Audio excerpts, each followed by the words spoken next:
Hi everybody, I'm Bobbi Lane and this is Charlie Grosso.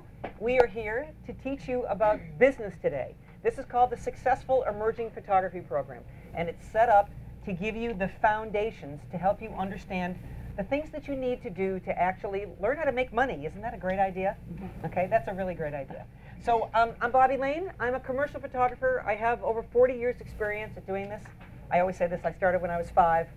I am also a very dedicated photo educator, and I teach classes and workshops all over the country and all over the world. And with my fabulous husband, Lee Varys, we also lead photo tours around the world.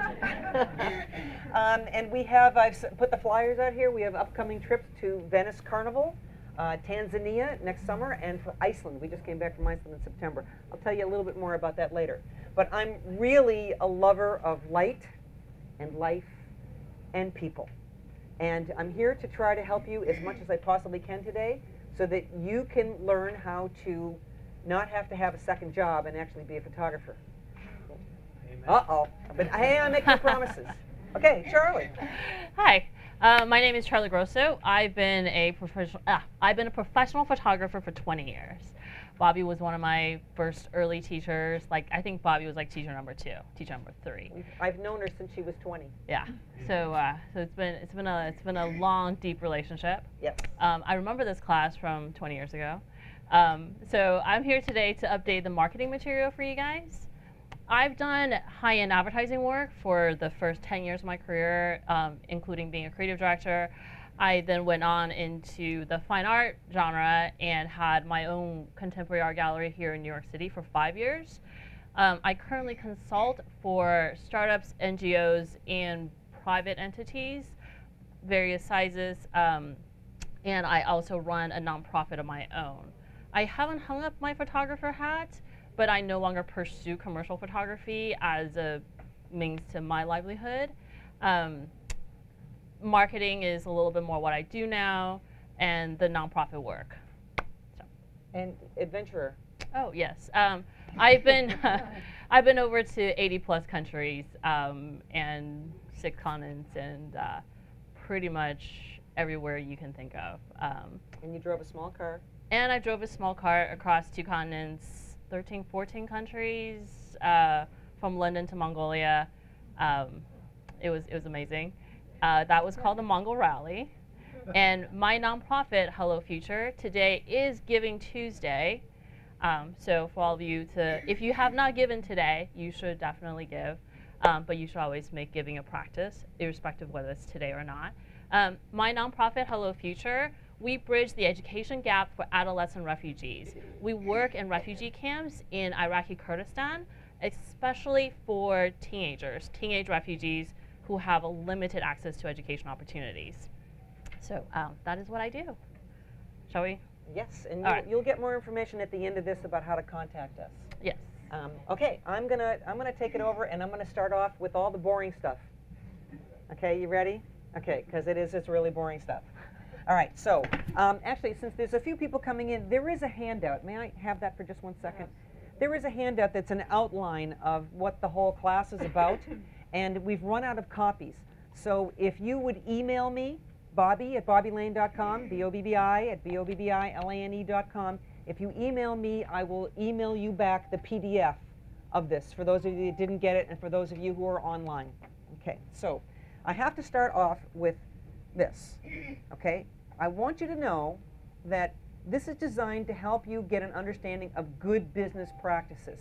Now, when I started off in photography, when I was 19, 20 years old, I had no business experience at all. I learned the hard way. I made every mistake that anybody possibly can. I didn't understand how to handle money. I didn't understand how to talk about money to people. I gave it away. This program is designed to help you not have to go through all the mistakes that I made and that many, many other people have made, so that you can be better in the long run. Now, unfortunately, being a business person does mean that we have to talk about bookkeeping and taxes. Okay? I told you there's boring stuff. So, but there is the fun stuff like the marketing and the identity, which is what Charlie is going to be talking about. So I do the boring stuff, Charlie gets to do the really cool stuff. Okay, also realize that this is just a primer. This is not an in-depth program. This is just an overview. It's just going to give you some like basic stuff. I do have to tell you that there's a big disclaimer. Charlie and I are not lawyers. We're not accountants. Okay, the information that we've put together in this program is based upon our own experiences, and we've done our due diligence to try to make sure that we're giving you the most current and up-to-date, accurate information as possible. But please know, you can't use us as like, well, Bobbi Lane said I should do this, and the IRS says, who's Bobbi Lane? Wait, how do I get a hold of Bobbi Lane, right? You don't want to do that, okay? So if you do have important decisions, please have your own lawyer, your own accountant to do that. So this is, again, just, you know, does everybody agree to that? Okay, good. Thank you very much. Okay. Okay. So we're going to start off with just, here's my overview, okay? First thing we have to talk about is location, type of work.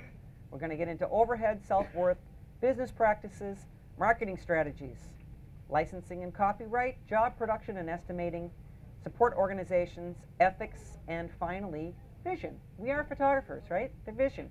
Now, there's not going to be a whole lot of pretty pictures in this. This is mostly words because we're talking about a lot of stuff. So we're going to start off with this. First question, location and types of work. If you're starting off, you have to make some big decisions about your life. Where do you want to live? If you're somebody that loves to go fishing and loves to go skiing and loves to go hiking, then living in New York City is probably not the best place for you, okay? And vice versa. If you never want to see a bear or anything in the wild, you want to just stay in New York City, then that's important to consider.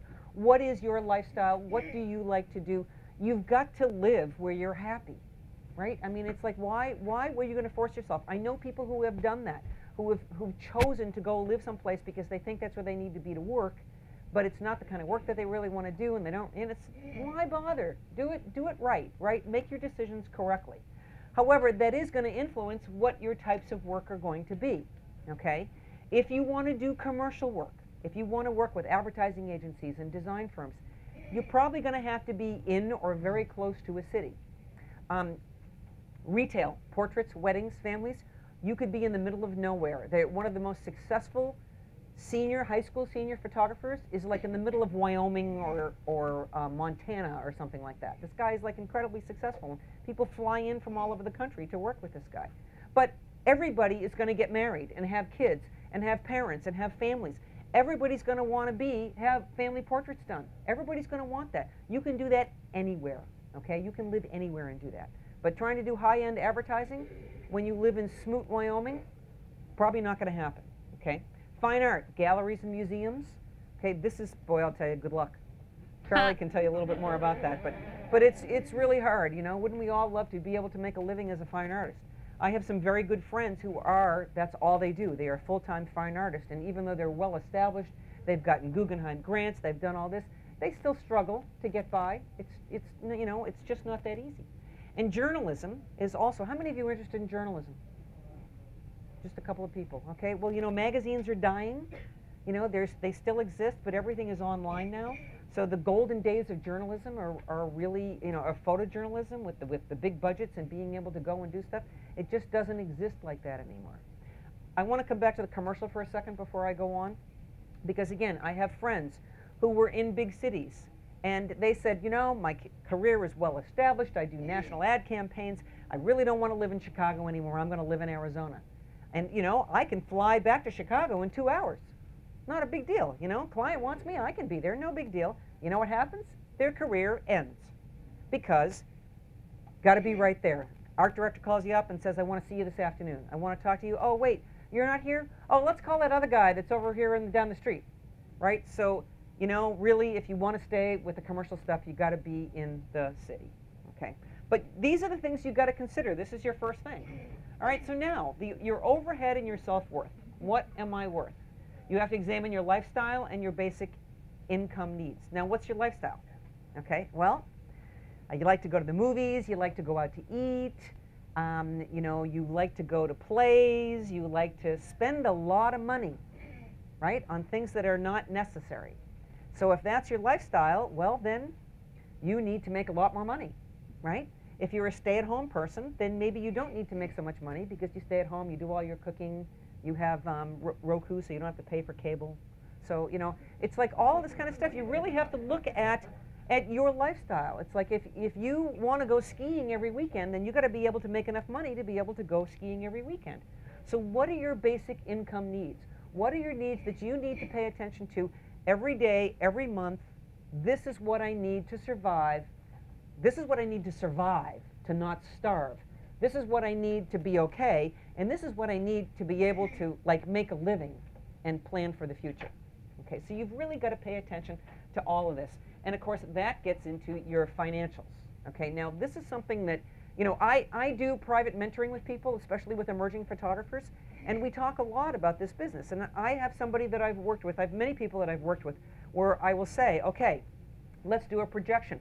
How much money do you want to make this year? Okay, now I'm just gonna make up a number. So somebody who's just starting out and they say, oh, my first year in business, I'd like to make $60,000. I say, okay, you want to make $60,000. All right. Now, how much do you charge for your portrait session? Oh, I charge $400 and I give them everything. I don't sell prints. It's like, okay, do you want to do the math? Do you want to figure out how many $400 sessions you need to make? You need to book and shoot to make $60,000? Like, oh, okay. So you got to start with that basic. If you've got a goal in mind, I want to make this amount of money, then okay, how do you make money and what do you charge? All right, so if you do a variety of things, so I do an editorial shoot once a month and I make $2,500 on that. I have a commercial shoot over here, I have a retail shoot, I have a wedding, I do this. It's like, okay, I have a variety of things. This one pays me around this, you know, you never know exactly how much. This one's this one's this one's this. How many of those do I need each month, each week? So if you're looking at this and saying, okay, I need to shoot this kind of job once a week, and I need to shoot this kind of job twice a week, and if I could get the bigger job, that kind of job, once a month. Now you know what you're going for, right? This is the direction that I'm going. This is what I have to work at in order to be able to do this. So you've got to get that realistic budget down. I actually had a friend that went through bankruptcy, and in the bankruptcy, you have to go through a class, you know, and they teach you about this budgeting thing.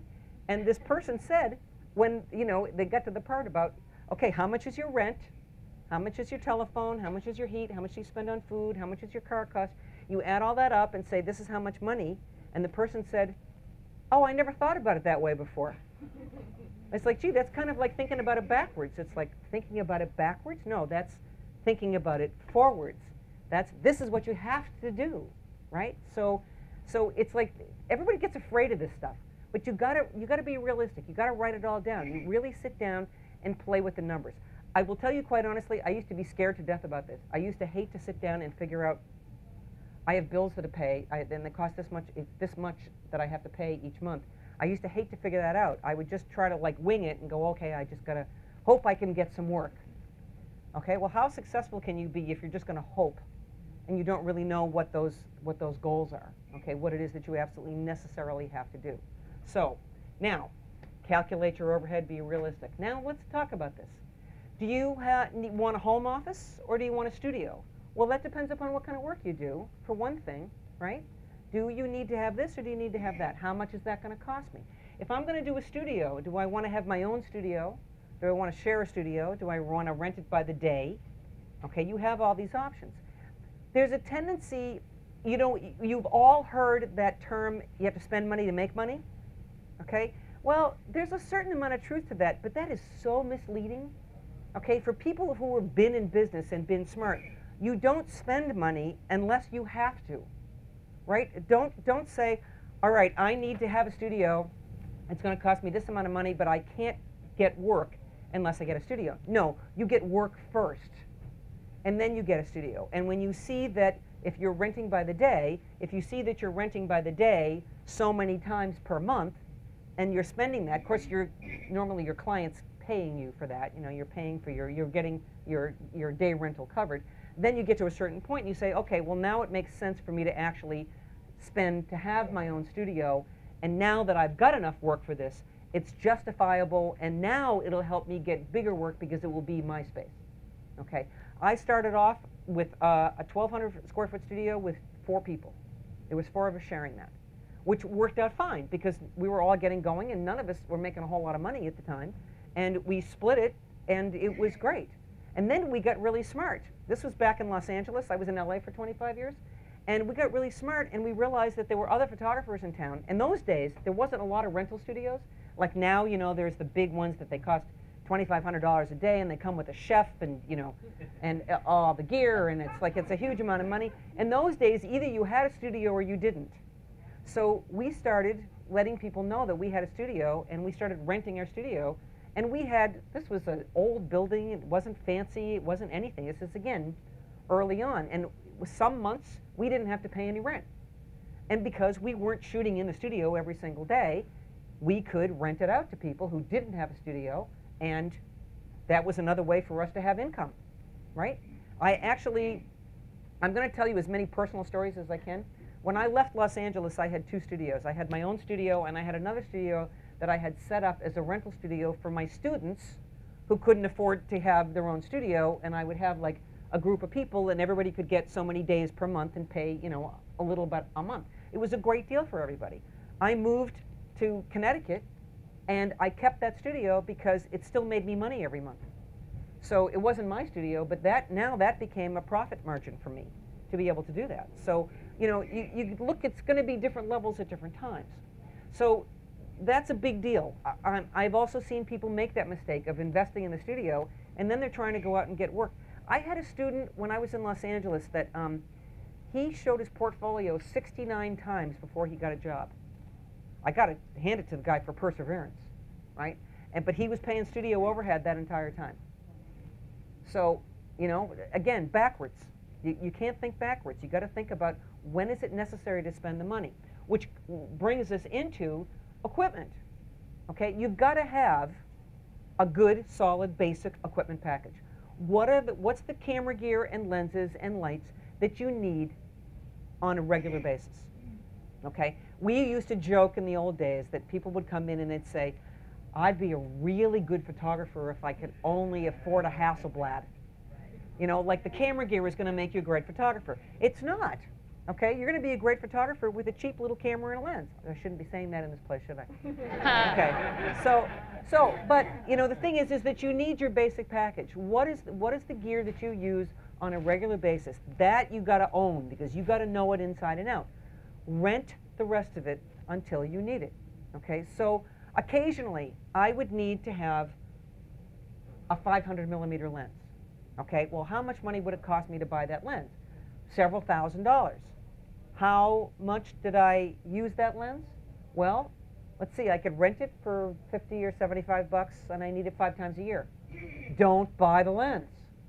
Duh, right? It's like, this is where it's just kind of like, it just makes sense. It's like if you sit down and do that, you know, I did have a Hasselblad, and I had been renting camera gear for quite some time, and I'd been renting another camera that kept screwing up on me, and every time I used the Hasselblad, it was great.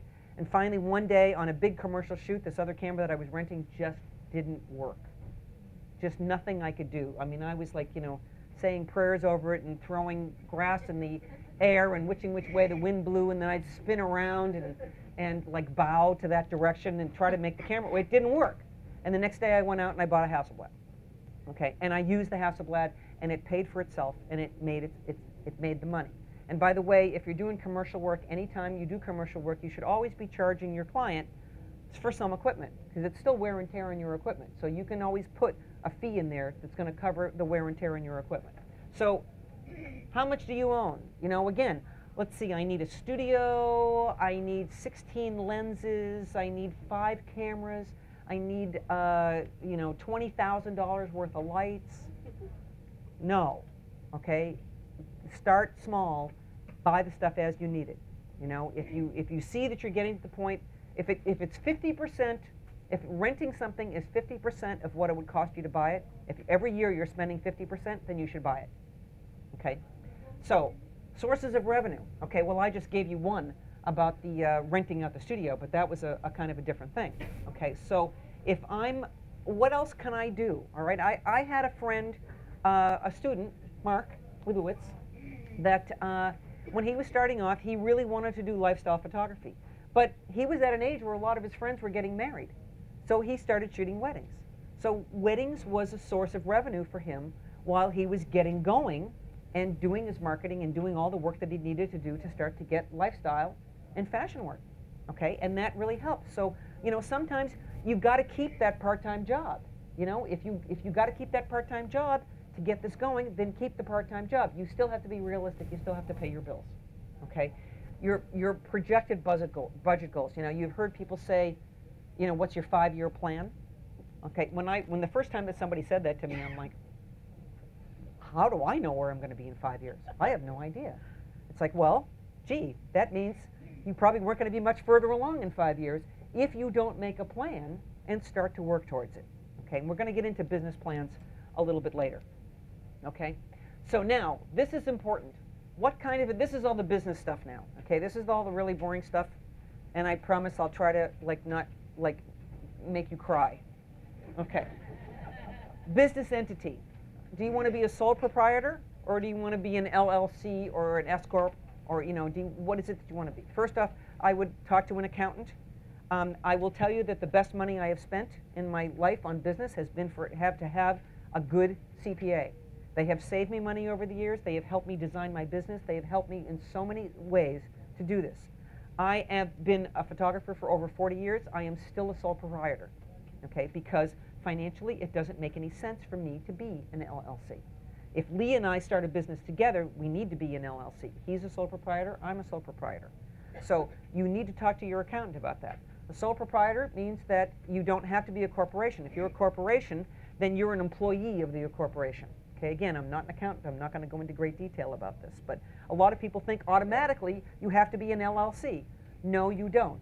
Okay, it's going to cost you so many hundreds or $1,000 to set up to be an LLC, and then you have to file certain taxes. You have to pay taxes on the corporation, and then you're an employee, and then you have to pay yourself, and you have to pay your payroll taxes, and right?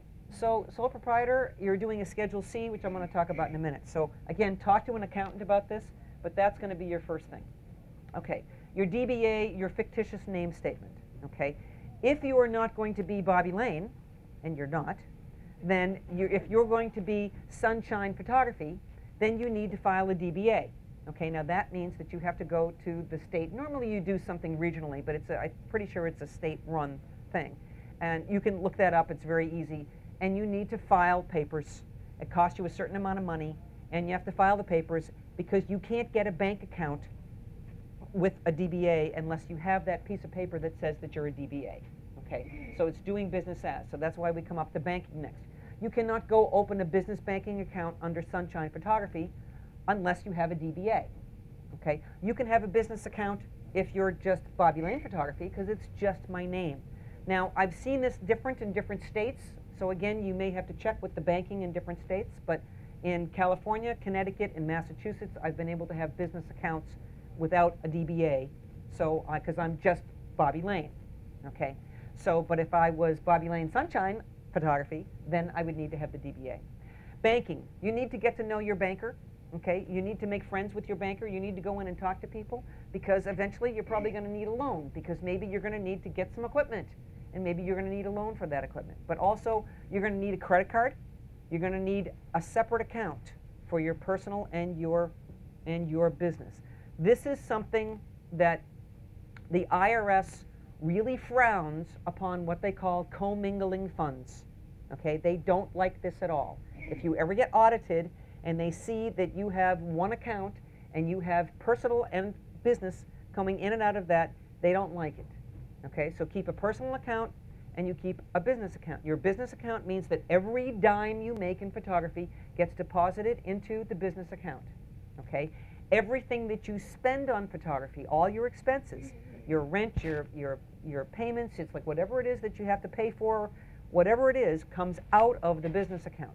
You can take that money from your business account and put it in your personal account. That's called a draw. Okay, that's not the same as you're not an employee, but if you're just putting money into your personal account, you're taking your draw, but you need to keep them separate. You also need to have a separate credit card that is only business. Okay, do not commingle on that either because again, the IRS doesn't like that. They want to keep everything completely separate. This is a business card, this is a personal card.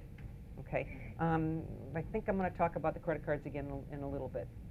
Okay, bookkeeping. Oh, don't we just love this? Okay, you guys have all heard about QuickBooks. Okay, there's other stuff that's out there. There's many other different kinds of programs that are out there. I think QuickBooks is great. It does way more than anything that I need it to. I don't use half of the stuff that's in there. However, what it does do is easy. Okay, so if I have somebody that I write a check to every month, it's in my list, and so all I have to do is start to type the name, and it automatically fills it in, and it will fill in the last amount that I paid. So if I have a regular payment that I have to pay every month, then it just automatically fills it in, and you can just do it really quickly. The best part about it, and you can put in your own list of, these are all the things that are deductible.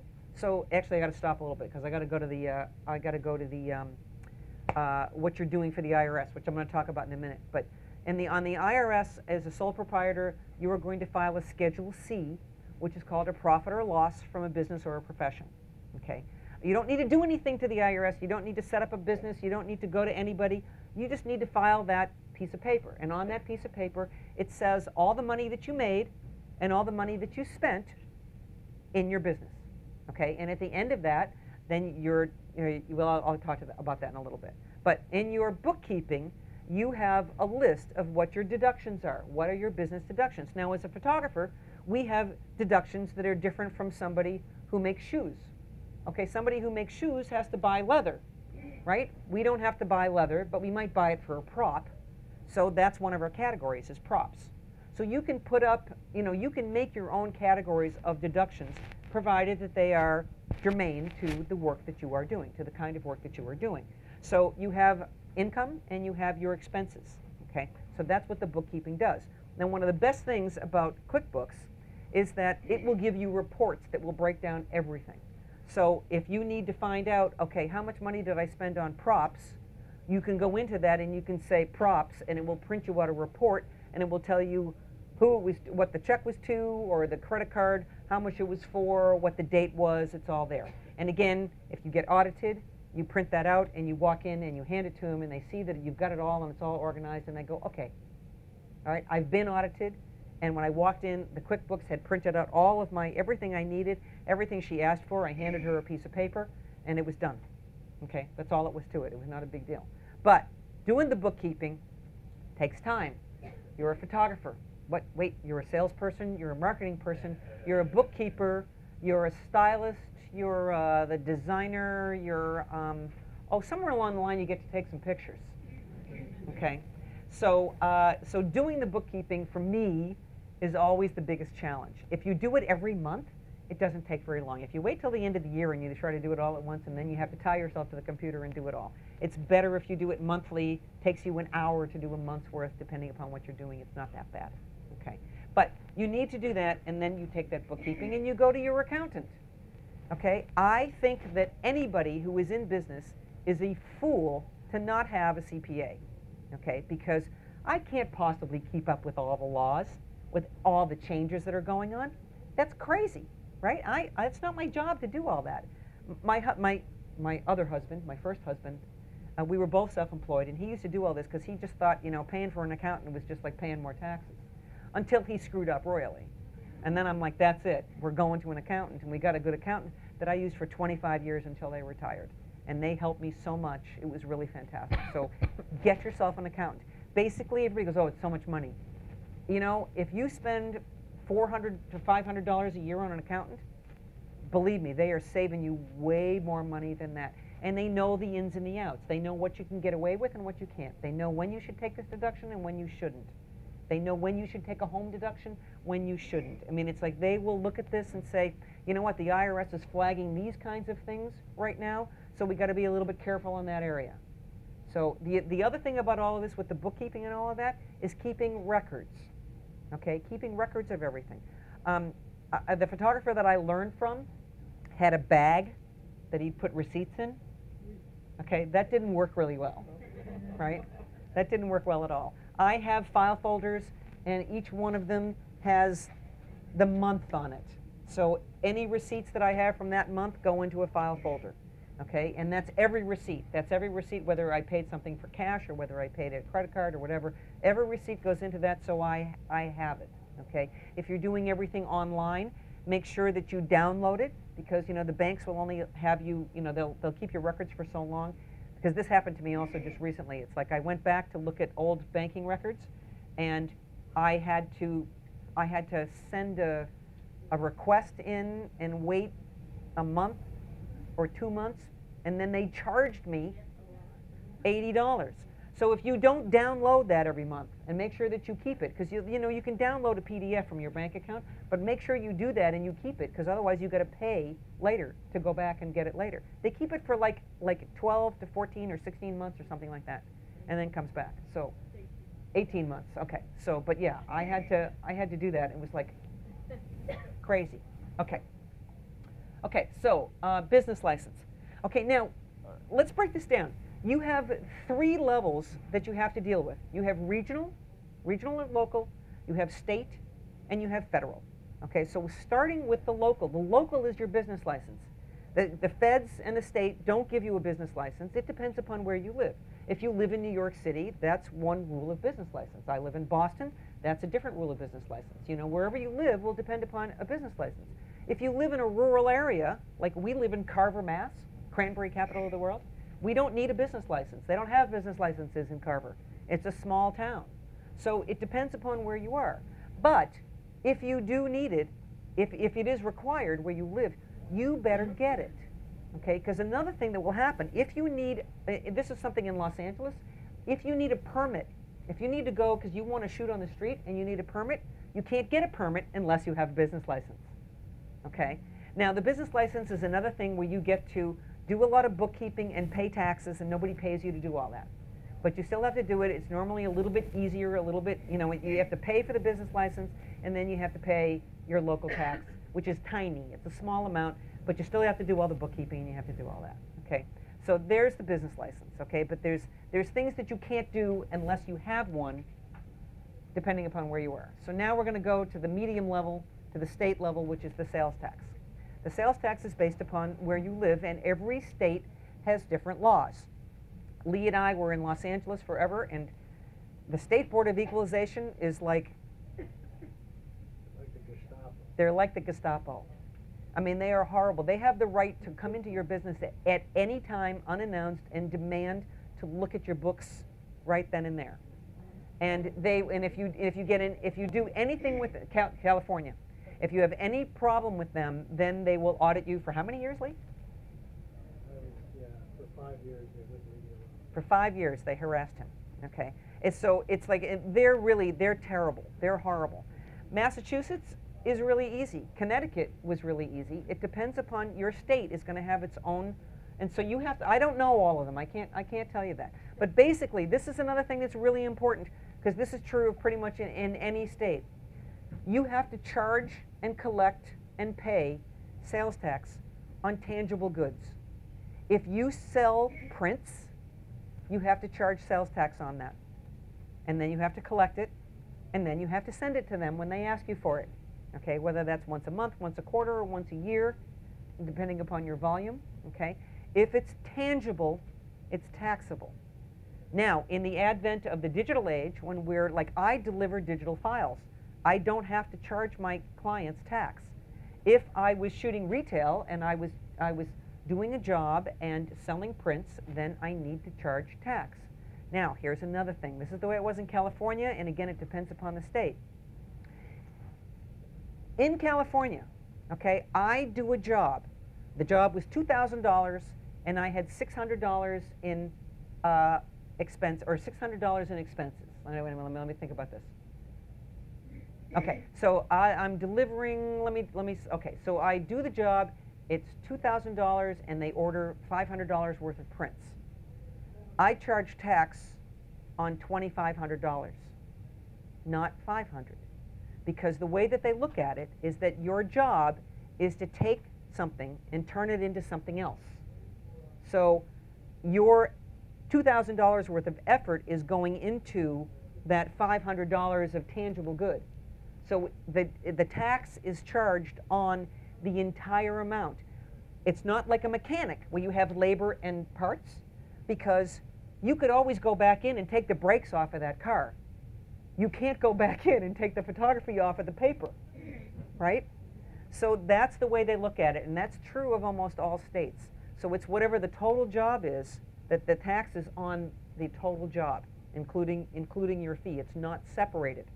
I used to get in fights with people in California about that, and I would have to prove to them that this is the way that it works. Okay, so it's a pain in the ass, but it's really important. Okay, IRS. Okay, everybody's afraid of the IRS. The truth is the IRS is like really overworked. They're just so busy, and you're gonna get audited somewhere along the line. I had a major audit. It wasn't that major, and I had my accountant said he had set me up. He told me how to make everything was organized, and when I took me more time to put everything together for the audit than the audit. The audit took 3 hours, and that was including the hour that they kept me waiting, because they always do that because they want you to be nervous. And I went with my accountant. My accountant normally didn't take people along. But I'm curious. I've never been audited, and I kind of want to know what it's like. And he's like, you all want right, the full audit experience? Yes, yes. It's like you can come. You can come. He said you can come to this, and when she asks you for something, you hand it to him. But don't say anything else. Shut up. Don't say anything. If you say something, then they can ask you a question about it. Like, don't even say, oh, I really like the color of your hair. I said something like that, and he kicked me under the table. It's like, no. So on that audit, I had no change, okay? But they're going to come back to you at some time. Now they're doing things where they're doing auditing by mail. They're asking you for stuff instead of seeing you in person. So, but still, they're not the big bad wolf, unless you owe them millions of dollars and they're going to throw you in jail for not paying. It's like, it's not, it's just not that scary anymore. It's just not that problem. But you do need to file.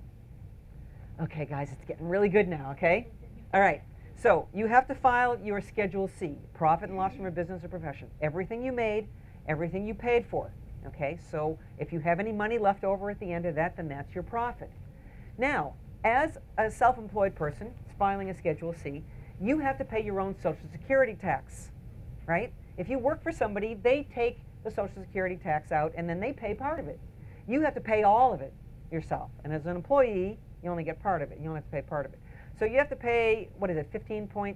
It's like 17% basically. Basically it rounds up to 17. 17%. Yeah. So you have to pay that.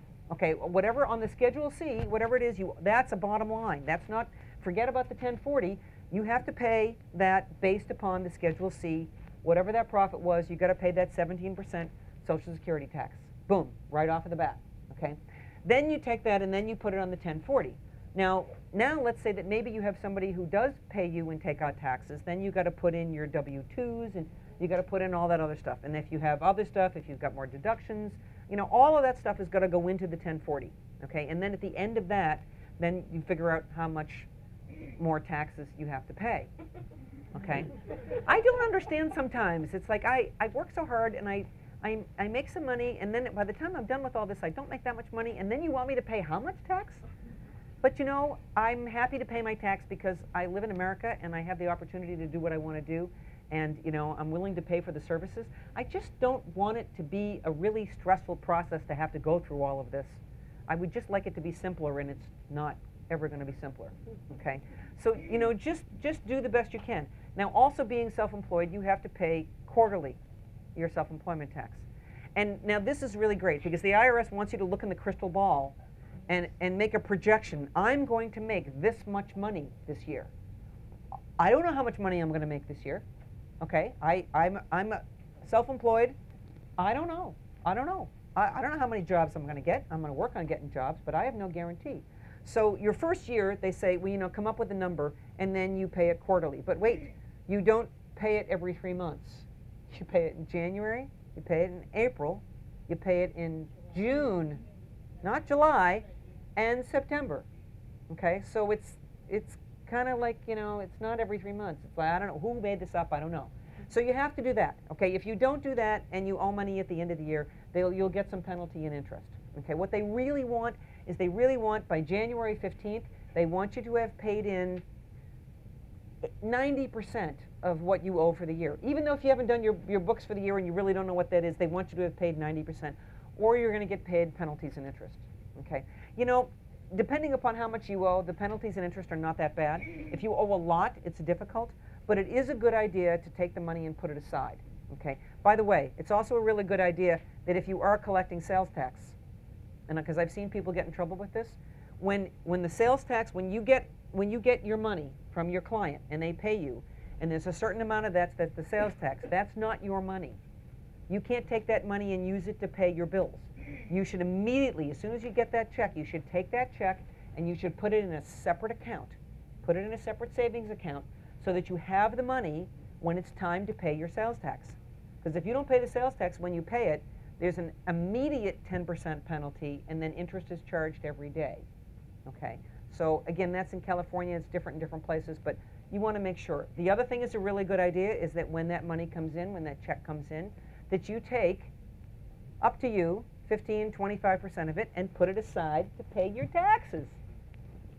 And then you get to eat macaroni and cheese because that's all you can afford from that point on. Okay? Okay. Insurance. All right. This is a big deal. And this is something that also people are very misinformed about. A lot of you are probably living in apartments and probably have renter's insurance. Okay? If you are making any money in photography, if you have your gear covered under your renter's insurance, and if anything happens, if you have a loss, damage, then your renter's insurance is not going to cover you because that's a profession.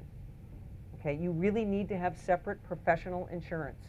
And there's many places that you can go. You can join organizations like ASMP or PPA or APA, and they offer some insurance packages since it's a group insurance, it's much more reasonable. I highly recommend it.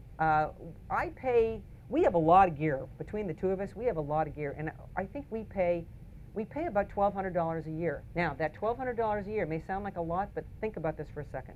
First off, it covers loss or theft anywhere in the world. It covers $2 million of liability, and that's if somebody gets hurt or if I'm photographing a vase and it falls and breaks. And there are places that you can't photograph unless you have a COI, a certificate of insurance. For example, I actually have a client in New York that I'm going in to photograph tomorrow. I'm going into the offices of these people. I have to have a certificate of insurance, a separate certificate of insurance that names the building owners. Okay, I am not allowed in the building to photograph unless I have a COI. I can't get a COI unless I have professional insurance. Now, when I say that $1,200, that's because we have a lot of gear. You know, you're going to have a certain basic amount that you have to pay, and then your gear is listed on top of that. So, you know, but your basic package could be $300 or $400 a year. Okay, that's really worth it, and it's really smart because all it's going to take is one time for you guys to be on a job, you know, and you're out there and you're photographing a wedding, and you put your cameras down and you walk out of the room for a minute and you come back and your cameras are gone, and you go to your renter's insurance and they say, well, where was the loss? And it's like, well, it was a wedding. What were you doing at the wedding? Well, I was taking pictures. Well, that's professional. You're not covered. And now you just lost, you know, $5,000, $6,000, $10,000 worth of gear, right? Yeah, big sigh. Insurance is important. Okay, so really get professional insurance. Really, truly, that's a big thing on the overhead. Okay, if you have employees, you need to take out payroll taxes. Now, here's a whole other ball of wax, right? So you've got to do all the, you know what? There are payroll services. I'm going to make it really simple. There are payroll services that take a small amount of money for each thing that you do. And so all you have to do is like give them the information. They take care of it all. They take care of the whole thing, and you're done. And then the person gets the check, and you don't have to worry about it. And they do all the bookkeeping. They do everything. I highly recommend that you do that. If you just have like one person, then that's a different story. But if you have a bunch of people that you're doing on payroll, and there's another thing the IRS has really cracked down on self-employed, contractors, as opposed to employees, because a lot of companies were trying to get away with not paying the Social Security and the workers' comp and doing all that and saying, well, everybody who works for me is a contractor, okay? And this is the test. The test is, does the person use their own tools? Do they need to be supervised? And can they make their own hours? Okay, so if I hire an assistant, technically, I have to take payroll taxes out because I control the hours, he's using my tools, and he has to work under my supervision, right? Even though there's a whole bunch of freelance photographers or freelance assistants out there. So the IRS has really cracked down on that. It's again, it's a whole other reason to do the payroll services because it just makes it so much easier. Okay. Workers' comp, again, if you have people who are working for you, if you don't have workers' comp and somebody falls down and breaks their leg and they sue you and you're out of business. I don't need to say any more about that, do I? That's pretty clear. Okay, business plan. Okay, I am going to turn it over to Charlie. She is up next. So I'm going to get out of this one. Give me just 1 second to No switch worries. this over. On that very fun note of business plan. So I know that the premise in which we set out this whole thing is for you to get paid to do what you love, and presumably that's photography, and not need a side hustle or a part-time job or a second job or a day job. When people ask me if that's a good idea, I will ask them how risk tolerant they are. If you're risk averse, do not be a freelance photographer. Do not be a freelance anything. Don't do it. Don't do it. You can take pictures on weekends. I promise you'll be a whole lot more fun. You will just keep the fire for it. But if you're risk tolerant, if you're like, you know what, I'm young, I'm spry, I'm not really worried about retirement, like, life is good. Like, I gotta hustle in and I don't mind an 80-hour week for myself, then yeah, definitely. It's not about the money. It's about how how comfortable you're going to be, right? Because like Bobbi said, the IRS is gonna ask you to project like how much money are you going to make? And you don't know that. Even if you have a solid, mad-ass business plan going on, like you still don't know. The economy changes, the market crashes, taste changes, magazine goes out of business. You just don't know. So it's about your appetite for risk more than anything else. We talked a lot about all the different ways to spend lots of money, especially on gear, right? We're here at B&H and it's like Mecca. The best advice I ever got in 20 years of being in business is do not spend your money on equipment. Spend your money on marketing. And that is thanks to Mark Helper, who's also a friend of Bobbi's and he was the one that introduced me to Bobbi. So let me repeat that again. Do not spend money on equipment. A Hasselblad or the latest Sony or the latest Canon or name it will not make you a better photographer. But marketing, that will bring business through the door. So you want to spend $5K on a new camera or you want to spend $5K on marketing? I'm telling you to spend your $5 grand on marketing versus a camera. All right, so marketing, what is it? It's a process of letting your consumer know what your products and services is. And you figure that out by doing research, by doing analysis, by understanding your ideal customer's wants and needs. It covers everything from advertising to personal presentation. So one of the things you have to decide is what are you selling and who are you selling it to? Are you a product or are you a service? And for like direct consumer businesses, you're a little bit of both, right? You can sell them your service as a wedding photographer, and you can sell them a product of the prints and the albums and the DVDs, any numbers of like tangible goods in which you can produce. That's a product. But you as a photographer taking the picture, that's a service. You can do a little bit of both. You just have to decide what that is, right? So in the direct-to-consumer market, big categories are wedding, portraits, family, actors' headshots. Those are kind of one-to-one. From a business-to-business would be like advertising. Editorials, that would be magazines, newspapers. Corporate, so Bobbi's job tomorrow at a law firm, that would be considered corporate. So that's a B2B mentality. Photojournalists, again, you're selling to a newspaper, you're selling to the AP wires. Those are who your employees are, what your employers are, and that is a B2B relationship. So you have to understand what they're looking for and what is a relationship you need to build. If you're in the advertising bucket, then you have two layers of relationship. You have a relationship between you and whomever's hiring you, So that would be the art director, that would be the art buyer, that would be the magazine editor, that would be the client side from the big name brand, right? So if Nike is hiring me today and I'm a direct hire for Nike, then Nike is my client. But at the same time, Nike has another level consideration. They're selling to 20-year-olds who want to buy sneakers, right? So I have to not only speak the lingo between me and my client, Nike, I also need to understand what Nike's concerns are, which are the millions of 20-year-olds who want to buy sneakers from them. So you have to worry about two different things. Whereas in the direct-to-consumer market, I'm your wedding photographer. So I'm worried about the bride and the groom and the mother-in-law and the sisters and the bridesmaids and everybody else, right? But it's a simpler relationship. I only need to please the bride and the bride's mother, most likely, right? So I just need to make sure that everybody looks happy and pretty and the pictures looks good, right? It's a simpler one-to-one relationship, whereas in the B2B relationship, it's just a little bit more complicated. So understand your audience. So if you're a wedding photographer, what's the hopes and fears? The bride wants to be pretty, the actor wants to be attractive.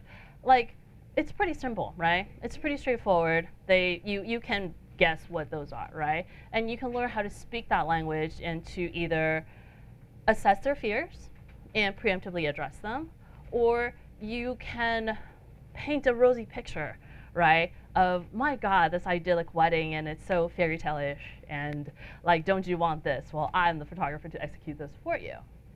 Pretty straightforward. Again, in the B2B consideration here, you have a lot of things. The art director might be afraid of like losing their job. They could, like, is that outweighing their desire to have a killer campaign that's gonna win a con?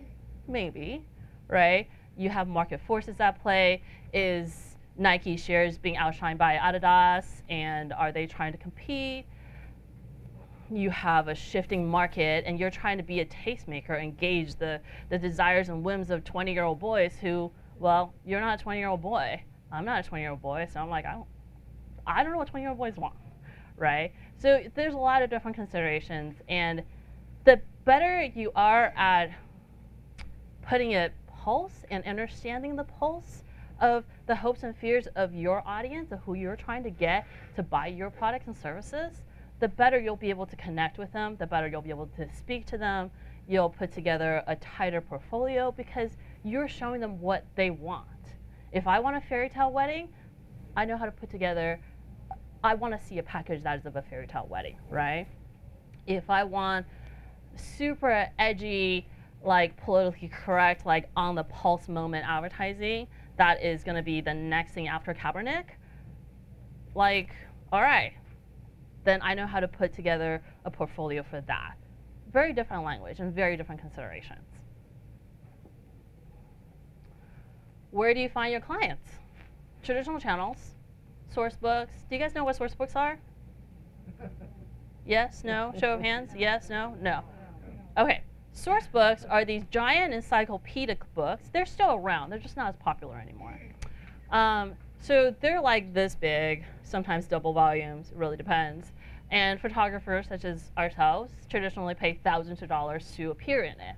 So it's literally a book of images from professional photographers across the country. Different companies have different levels of curation. So this company is a little bit more edgy. This company is a little bit more like mainstream. It just kind of depends. It's an advertising opportunity. Before the internet is what it is, like that was the main vehicle of advertising. Can I interrupt you for just a yes. second? These source books were given to advertising agencies, design firms. It's like they were free to them, but the photographers paid huge amounts of money to go into them, but we knew that they were being seen by a lot of people that would be hiring us. Yes. So exactly. So that they're still around. How effective they are in producing an ROI for you, I don't know. I've never bought a page in it, and I would most certainly not buy a page in it now. Right. Traditional channels, PR, contests. So PR would be like if you got written up in black and white magazine. That's what we consider PR, right? somebody is talking about you. Contests, Deborah named the New York Times thing. There are no shortage of contests that you can put your work in front of, and then should you win, honorable mention, first place, whatever, that is a moment of PR for you, right? You can say, I am validated by X entity. Networking events and trade shows. So networking events, you can look at smaller networking events. So if it was me, I would look for things that are maybe hosted by the Art Directors Club, right? I don't need to network with other photographers, as fun as that is. I don't need to be in a room with my competition. I need to be in a room with people who's going to hire me, right? So the Art Directors Club, they convene art directors who hire people, right? But you can't go into an Art Directors Club event and be a little salesy about it. That's just not how that works. It's about creating a relationship. It's about meeting them and getting to converse with them and like set some kind of playing field. Like, yeah, so I'm cool, you're cool. We kind of all do the same thing. Like, maybe I can help you out one day, right? It's not a like, oh, hi, I'm on the Art Directors Club. Will you look at my book? Like, they will clear a way broad perimeters around you. That's not how networking events work. Trade shows, again, there's professional trade shows, so you have trade shows that are for photo gears, right? And then you have trade shows that are specifically for, say, wedding photographers. Again, huge industry, huge industry. I am not a wedding photographer, but I will say that it is a gift that keeps on giving if you play your cards right. You can do their engagement photos, you can do their wedding photos, you can do their baby photos when they have their first baby, and then when their baby grows up, then like every year, who doesn't want a memorable moment? And parents are willing to spend. Parents are willing to spend when it comes to their kids. So easier purse strings to get into rather than the prestigiousness of Nike and Condé Nast, much harder field to break into. Think about where your audience are going to congregate, right? So again, like the Art Directors Club is a good example of if that's where I want to go, if that's the work I want to do, then that makes sense for me to go there. Versus, I don't know, I can't even think of a good example of where other photographers congregate. But the idea being like you want to be with people who could potentially hire you. And then, yes. May I add something Sure. into that? Because just taking it down to like a local level, doing things like joining your Chamber of Commerce. Were you going to talk about that? Okay, joining your Chamber of Commerce because you get to meet a whole lot of people that are there. Some of them they're obviously businesses that are doing the Chamber of Commerce. So that can be multi-purposed. Now there you've got you can get commercial work, but also those people are going to have weddings and kids and all that other kind of stuff. So it can be multi-level. I have a very good friend in California, in Burbank, who he belongs to the Chamber of Commerce and the Rotary Club, and they all do good deeds. And he's a master networker, and he shoots all kinds of stuff. He shoots commercial work, he shoots portraits, he shoots weddings, he does like all kinds of things, and it's all been based upon that. Now Burbank is still a pretty good sized town, but it's not Los Angeles. It's like, I don't know the Chamber of Commerce in New York, but like where we are in Carver, Plymouth, that's a good thing for us. It's a much smaller level kind of a thing, but it's a good way to get in, and you're doing something good by being part of a giving organization, and then also being able to meet and network with people that helps get your name out there. So that just kind of brings it down to another level. Yeah, so along the same line would be something like BMI. How many of you guys know what BMI is? Business and networking. They do breakfast events. There's a ton of chapters in New York, Brooklyn, in the greater boroughs. I'm pretty sure they exist in other cities as well. They do. They exist quite a few places. Yeah. So if you get into a good BMI chapter and you want to do consumer-based work, they're a great place to network. And it's a great way to like start your business, right? You just go to these breakfast meetings, I think like once every month maybe, and they'll usually have a topic, and it's a lot of exchanging business cards. Hi, my name is Charlie, and this is what I do. of like a 2-minute intro. And the success in BMI and something like that would be the repetition of you showing up more than anything else. Because as in any kind of advertising or marketing efforts, you want to be top of mind when they want something. Right, so you want to be top of mind when someone says, hey, I'm looking for a good photographer to do X. They're like, oh yeah, I met Joe at, he comes to my BNI meeting. And you come to like their BNI meetings for 6 months, they're like, yeah, Joe's a good guy, even though you never exchanged like more than 5 words with him. But he's like, I've seen him around, it's all good. So, and then another traditional channel would be portfolio reviews. What is that one that I do? Can't remember off the top of my head right now. Portfolio reviews, they're usually a paid event.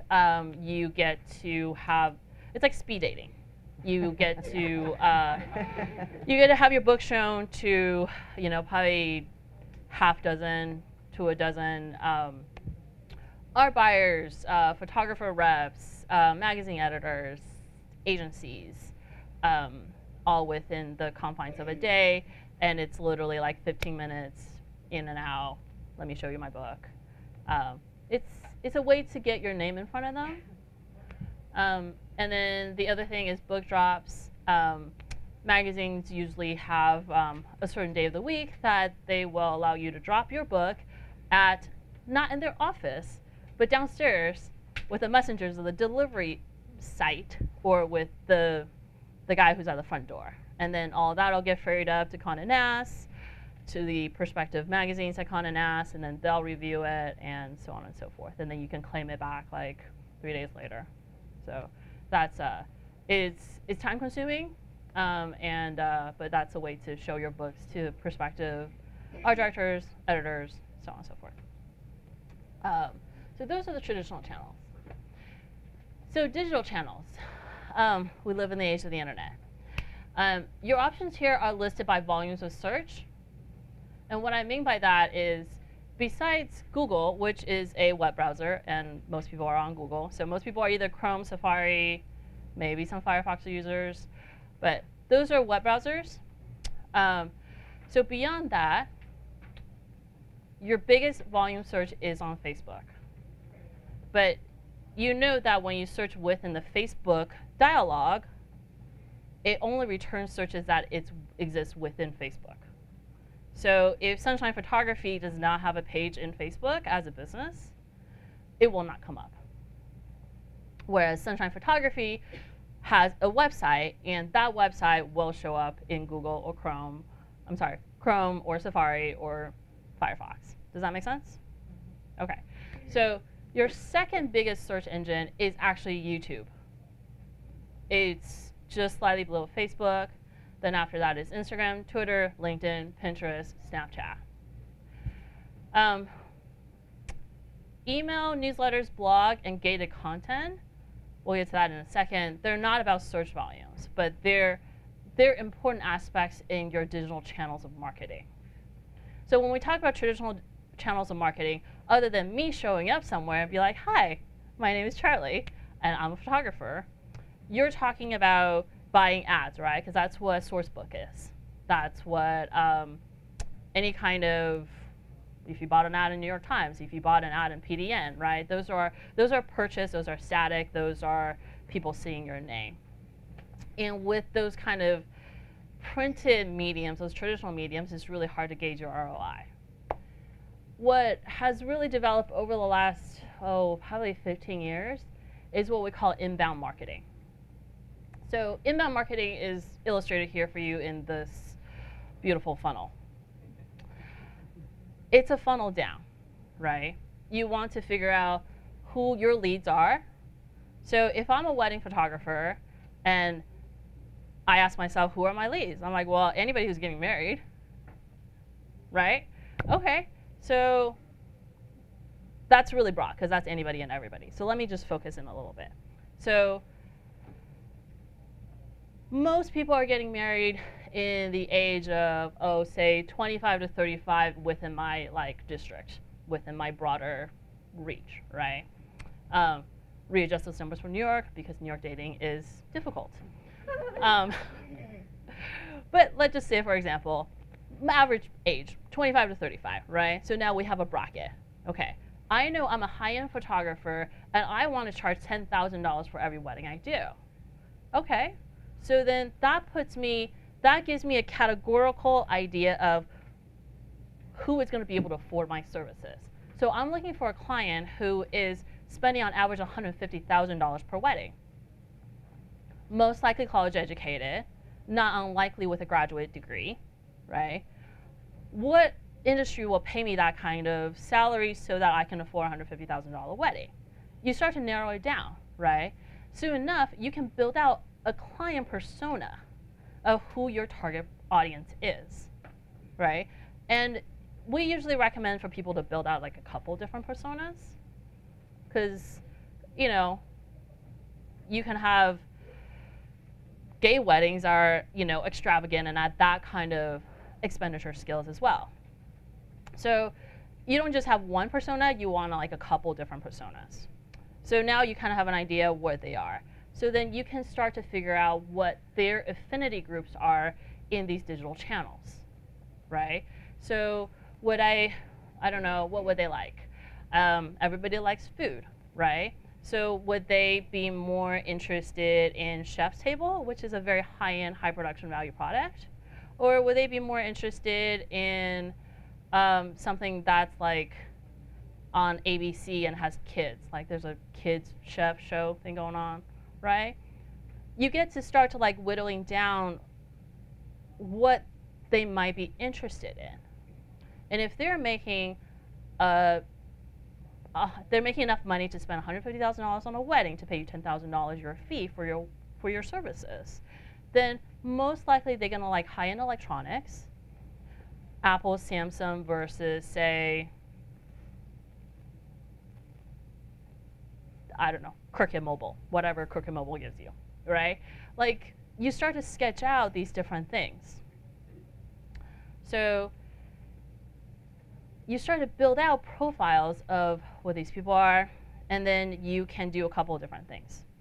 You can buy ads. You can buy ads on Facebook. It gives you a tremendous amount of tracking in which you can figure out what affinity group is liking your content or liking your ad.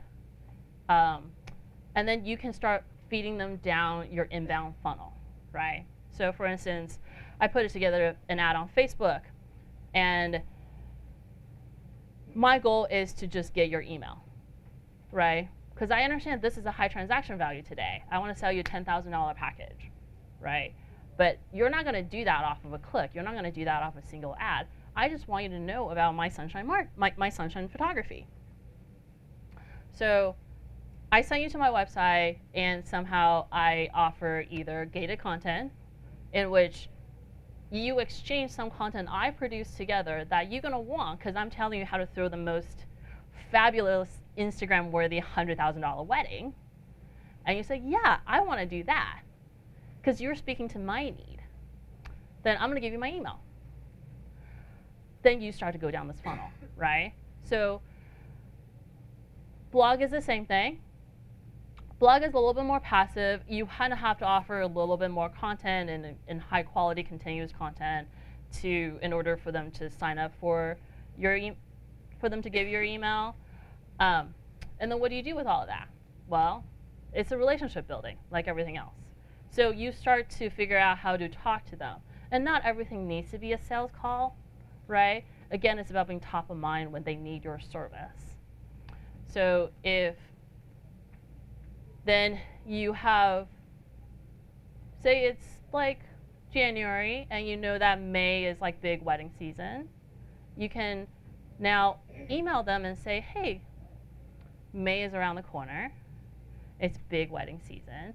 And here are some tips about how to like maximize your time, how to hire a photographer, what to look for when you hire for a photographer, right?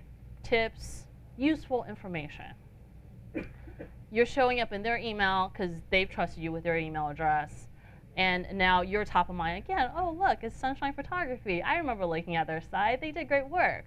Hey, we haven't hired a photographer yet. Okay, so by the time they called you to get a quote to learn more about your service, there's trust established. Does inbound marketing work for advertising and a B2B clientele, it depends. It depends on what content you're offering them, right? If you want Nike as a client and you happen to be a 20-year-old boy with a great pulse on sneaker culture, then maybe, right? You're kind of coming at it sideways. Does that make sense? You're not. So if you offered this art director at Nike, you met them at a networking event and you guys traded cards and talked about the latest, the latest limited edition drop, and you guys just had a great rapport and you followed up and they know you're a photographer, that's fine, right? But how you stay top of mind, it's not about like, hey, listen, I'm looking for work. Who is shooting your next campaign? Like, you don't know them well to ask those questions. You could, but they mostly like won't answer you. Talk about the other things that interest them, either be it personally or professionally, right? And professionally, they need to keep a pulse on the culture that they're trying to sell to, right? So if you're producing content in a blog space that's in line with the field that they're in, where their clients live, then now that makes sense. So you start to move them through the funnel, and that's what this inbound marketing is. And you're gonna have an exponential drop off at every turn. So if I had 100 possible leads, by the time I get to promising and converted, it might be like if you had 10 out of 100, you're doing a great job. So like it might be like 5. Does that make sense? Questions? Okay. Yes. Gated content. Yes. So back to the example, if I was a wedding photographer, right? I want your email. That's what I want first and foremost as a marketer. I want your email. Then I would put together, say, a gated content of best tips for wedding photography, or how to hire a wedding photographer, right? And in order to get that gated content from me, that PDF, my bit of expertise on how to help you have the best wedding of your life, because you're only gonna have one, hopefully, then you'll give me your email. In exchange, you'll get this beautifully designed PDF with information that is useful to you. Where should you be? Because those were a lot of options. That was like all the digital channels that Silicon Valley has ever created for us, right? It depends on where your audience is, and it depends on your strength. If your audience are 20-year-olds, you want to be on Snapchat. That's where the kids are. If your audience are 40-year-olds, Facebook is pretty good. These channels divide themselves in a really clean demographic way, right? So it's actually not that hard to figure out, right? If I'm a wedding photographer, I probably want a Pinterest board because majority of Pinterest users are women, and Pinterest pins has the longest longevity of any content put out there, because it doesn't matter how old that pin is, right? Like I threw a photo up of this beautiful wedding, it can live there for a year plus. Whereas on Twitter, a minute later, it's buried with every other tweet, right? So if you want to be a photojournalist, Twitter is a good place to be, because every reporter is on Twitter. Every reporter is on breaking news for Twitter. If you want to talk to magazine editors, Twitter is a good place to be. So it's kind of about figuring out where your audience is first and foremost. And then the second thing I would figure out is what you're good at, right? If you can't speak in 280 characters, then don't be on Twitter, because that's what the channel is, right? If you like a paragraph communication, then maybe Facebook is for you. Instagram, I know that's the de facto channel for photographers. Yes, be on Instagram. Understand how Instagram works. Understand Instagram stories. Understand that Instagram itself has a different hashtagging culture than Twitter. Instagram allows up to 30 hashtags. Twitter, you can get up to 3. After a certain, I would say 3, because you're capped by character count anyways. Twitter is more topic-centric in terms of hashtag, whereas Instagram is descriptive. So if somebody took a picture of me right now and threw it up on Instagram, You can hashtag things like red lipstick. You can hashtag things like drapey sweaters. You can hashtag things like education, photography, right? So things that are not necessarily top of mind, right? Whereas if somebody took the same photo and threw it up on Twitter, that's most likely going to be like B&H photo education. That would be your hashtag, right? And hashtag is a whole thing that we can spend hours on. I will say that do your research, figure out a couple of hashtags that you want to populate frequently, right? And I know photography is a popular one. But here's the thing, guys. Like, look at how many posts there are with that hashtag in a given day. It's in the hundreds of millions. So how are you gonna, so if I am searching, if I search for hashtag photography in Instagram, there's gonna be so much content there. Like, the chances that I remember Joe's photograph out of the millions that are hashtag photography is unlikely.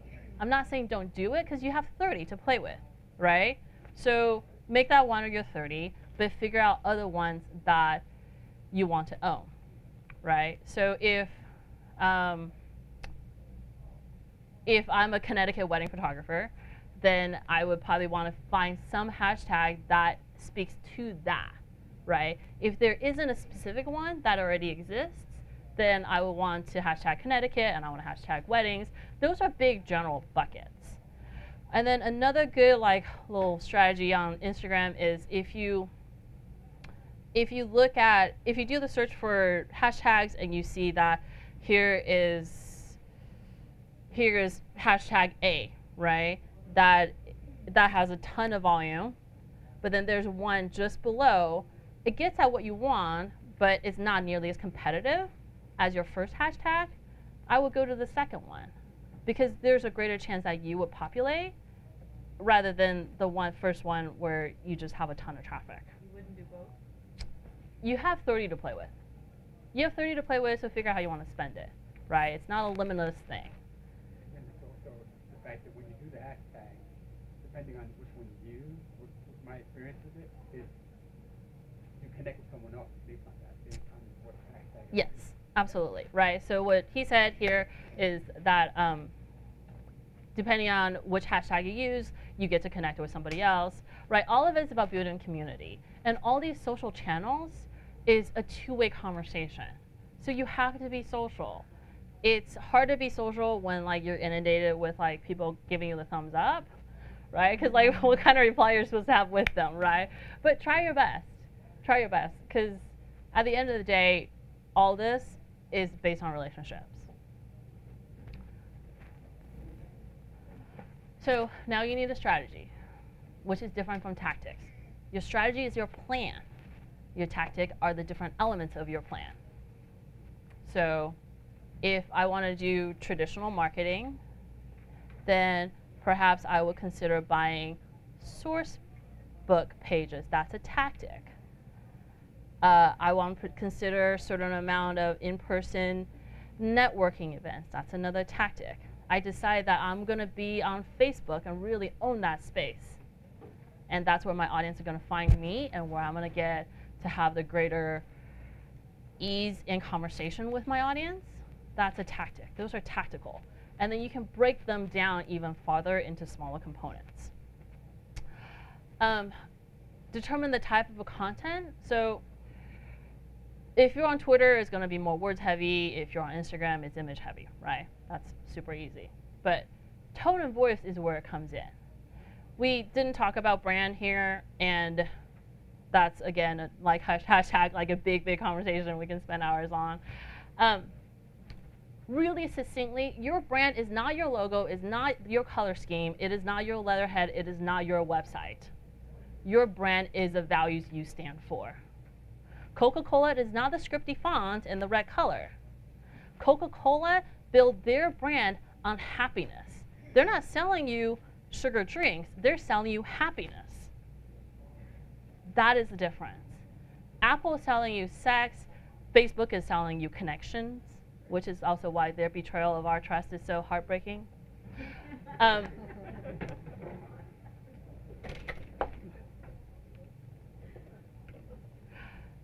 And how you communicate the value of your brand is, again, not through your typography, your logos, your color schemes, is through your tone and voice. How do you talk to them?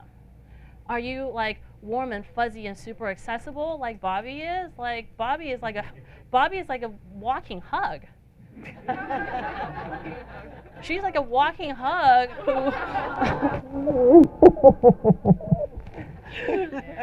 right? Like that's what Bobbi's brand is. She is always helpful.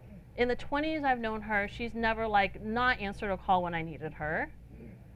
And it's a relationship you build for a lifetime, both as a client, as a student, as a person, right? Like that's a Bobbi Lane brand. That's not about her blue-ish color and the gray-ish colors and the awesome like two-way logos that she has going on. Like, no, it's not about that. And she communicates her brand to you through every single action she takes, through her generosity, through her depth of knowledge, through how unflinchingly she gives you her personal stories. I've been up here for 20, 25 minutes. I've told you nothing about myself other than like what I actually do, right? So like a very different brand. So what is your brand and how do you communicate that? What is a tone, what is a voice, and how do you want your customers to feel when they engage with you? Calendar. So a lot of the social media pieces is easier if you sit down and create yourself a social media calendar. I am going to post X many times and it's going to go on these days, right?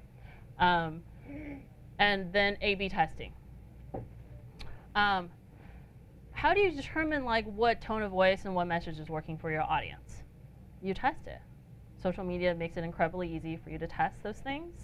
MailChimp, if you're doing a newsletter deal, makes it super easy for you to A/B test. Test your message and test it again. But figure out what you're measuring here as well. Are you measuring how many people open your thing? I get great click rates. I get great opening rates on my newsletter, but I don't get great click-through rates.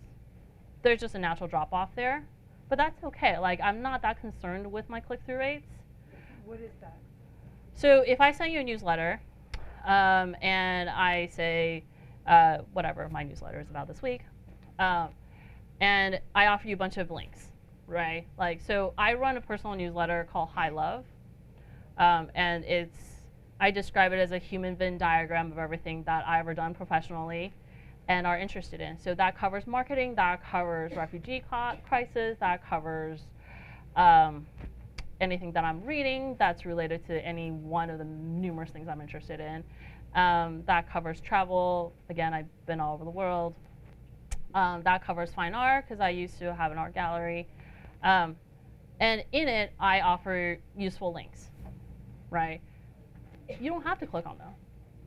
Sometimes there are Amazon book recommendations, right? I send you to the Amazon site so that it's useful for you. If you're like, oh, this sounds like a great book she recommended, it would really help me in my marketing efforts. You might save it for later. Yeah, absolutely. You can see if they click on them, right? It's all tracked. So if I send you a newsletter, or if Bobbi sends you a newsletter about her Venice trip that she's leading in February, there's links to her site about the trip. She can see who clicked on this link, right? So click-through might mean more to her as she does her end of marketing than it does to me. Whereas I'm interested in community building, so I want to be top of mind when you have questions about marketing. I want to be top of mind when you are interested in refugees and what is going on, right? So I'm more interested in being a resource than, because also I don't really have a product to sell you. So like I don't have a trip to sell you. So you're measuring different things based on what your intent is. Vanity matrix. So everybody wants big Instagram numbers. Everybody wants big likes on Facebook, right? Yes, those are impressive things, and they show you a certain amount of prowess. Remember this: you can buy your Facebook likes, doesn't cost that much money. You can buy your Instagram followings, doesn't cost that much money. So if you want to work with brands as an influencer, which is a thing now, and it's a huge industry, I think the projection is something like it's going to be a $7 billion industry in the next 3 years. So we're already in the billions count in terms of this influencer marketing business. The brands that are going to work with you are going to want to know a couple of things. First off, what's your game, right? Like, how big a game do you have? How many influencers do you have? How many Facebook likes? They're getting smarter, and they're starting to ask questions like, what's your engagement rate, right? So that would be, what's your share? What's your retweet? What's your comments, right? Brands haven't yet been able to do a good job on figuring out conversion. So if, say, Fuji works with Lee, and Lee does a bunch of posts as part of their influencer contract, and you know, it shows up on his Instagram account, and it looks great, and everybody's really happy. Fuji hasn't yet figured out how to track if you bought a Fuji camera because you went to Lee's post or not. Like, tying the dots together is difficult. So that is fuzzy. But they're asking for more and more questions to figure out how they can justify the $5,000 for this particular partnership with Lee, right? So you're looking at those different things. Yes? Oh, sorry. Okay, so not a question. And I was supposed to hold questions until the end anyways. So careful of vanity metrics, right? Like, big numbers looks great, but right now it also, sorry, I just got a time check, so. If you had 5,000 followers, but they're super engaged, and you get 2,500 likes on every post, if you get 500 retweets and reshares on every post, you can hold that up and say, I get better engagement rates than 10,000 followers, right? How do you get a better engagement rate? Content that people are gonna want, and also remember, it's social, so you're gonna have to talk to them, and you know, figure out what, how do you answer to a thumbs up? It's hard, but that's part of the fun. Okay, yes. So building relationships, we talked about that. Amplify visibility among target audience. That is any of your marketing work that you're trying to do. You want to be seen by the people who is going to potentially hire you. Increase your share of voice in broader, so wedding, outdoor activities, outdoor adventures, right? If I'm an outdoor photographer, like I want to seem to have a space in the broader outdoor conversation. Create evergreen content that resonates with social media chatter, larger trends, days of observance. So, you know, we have like today's National Donut Day, all those silly things that happens. But, you know, like 2 examples here is August 19th is Photography Day. Tomorrow is French Toast Day, right? So like it wouldn't behoove you if you took a picture of your French toast tomorrow morning and hashtag it on your Instagram, right? Because you're gonna show up in that trend. Don't do it every day, because then that is all you do. All content must do one of the following. You have to educate, you have to entertain, you have to inspire. You can do all 3, you can do 2, doesn't really matter, but you need to provide value for your audience by doing one of the 3s. That is why gated content is about your audience and not about you. She is trying to figure out how to throw the most spectacular, Instagram envy-worthy wedding. Help her. Entertain. Humor is always good for entertainment. French Toast Day is great for entertainment. You know, inspire, like travel photography usually gets hashtagged with inspirations. Whatever inspiration means to you and your audience, right? So if it's about business, and that's often business leaders who created great products and services, build massive empires. You get it. How much is too much? Do not talk about yourself all the time. Do not do it. Don't do it. You want to look at, ideally, a 60-40 split. 40% about you. Not 60% about you. 40% about you. 60% about things that are related to what you do and the greater conversation.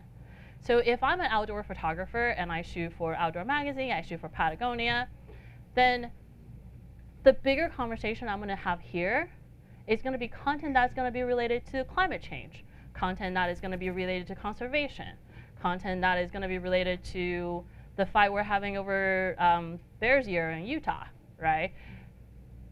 Be generous. Promote other people here. Do not make it all about you. This is about understanding the channels you're working in, so I'm going to go through this really quickly. The internet is a zoo. Understand the content that you're dealing with. So ideal character count for Twitter is 71 to 100, even though you get 280. The recommendation here is half of that. Character for a standard Facebook post is 40 characters. We're not talking about words, we're talking about characters here. Difference. Posts has how many characters? 5. P-O-S-T-S. 5 characters. That's one word. Very different things. Google Plus is dead now, so we don't have to worry about that. Paragraphs, you're looking at 40 to 55.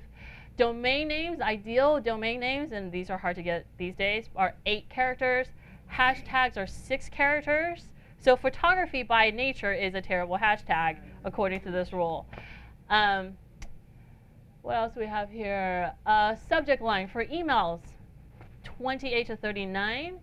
And title tags are 55. Your audience attention span, so 6 words for your blog headlines, 25 words for your LinkedIn posts, 1,600 words for your standard blog post. So if you like to write 2,000 words or plus, hire yourself an editor. I would say standard blogs comes in at like 800 words is pretty good. Unless you can really produce 1,600 words of good content, like keep it short. Brevity is your friend. YouTube videos clocks in at an optimal rate of 3 minutes. Podcast 22 minutes. TED Talk 18 minutes. And I can't even read that last one. Slideshows 6 minutes. We're way over. Evolve or risk irrelevance. Your social media strategy, if that is part of your overall intent on how you want to reach your prospective audience. And it's really hard to imagine in today doing a marketing strategy without social. Then what you need to remember is that the medium and the platforms evolves quickly. So you have to constantly evolve with it.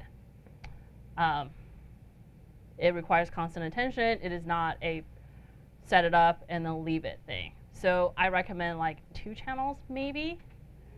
3 if you have a healthy appetite for social media. But like 2 channels in itself can just be really more than enough to manage. You don't have to be everywhere. Your audience isn't everywhere. And you don't need to talk to everyone because, you know, not everyone is getting married tomorrow. So that's a lot of work. Can I pay just by their attention? Can I just advertise? Right? We go back to the same question. Yes, you can.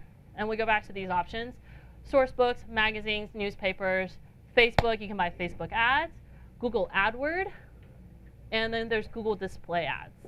Again, those are topics that are like deep and involved, and it's another 2 hours in itself.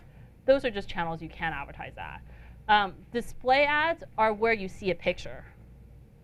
So if you pull up a website and you see like an ad that's embedded in the middle of the article, that is most likely a display ad.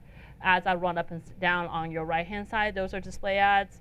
I'm sure we're pretty familiar with banner ads up top and banner ads on the bottom. They work for mobile as well. So before you spend the money on buying ads, because they can run you up a pretty penny, should you? Who is familiar with Kevin Kelly and 1,000 True Fans? No one. Yes, no, okay. So really quick, Kevin Kelly put out this idea that, and this was for bands, for musicians, is that you don't need everyone in the world to love you. You don't need 10,000 Twitter followers and 100,000 Instagram followers. You just need 1,000 people who is so dedicated to what you do and love what you do that they're willing to give you $100 a year. That's all. So as a band, that's not hard. Like, even if I don't play at top-end venues and I'm charging $20 a ticket, $12 an album, a t-shirt, a poster, like, you get $100 pretty quickly. Most likely they'll spend $100 that night at your show.